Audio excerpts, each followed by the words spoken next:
Well, good morning. The good word for you this morning. Sometimes we can misunderstand things. And today's good word is perhaps one of those verses that it could be misunderstood.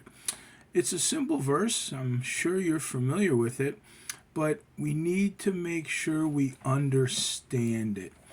The Apostle Paul is writing to the Philippians in chapter 4, verse 4. And here's what he says. I'm going to read from the Contemporary English Version. He says, "Always be glad because of the Lord.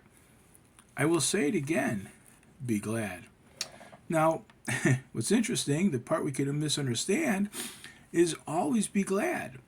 Well, the truth of the matter is, in this life, we're not always glad.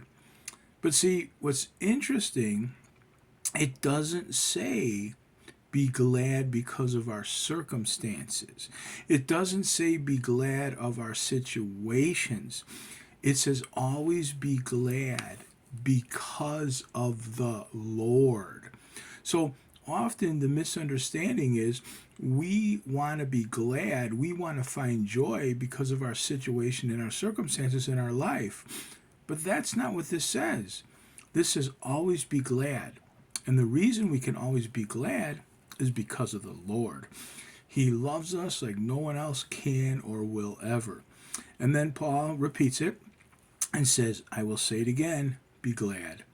So I hope this clears up this verse, because the reason we can always be glad is because of the Lord and his love for us. So have a great day. Always be glad. Paul says it again, be glad.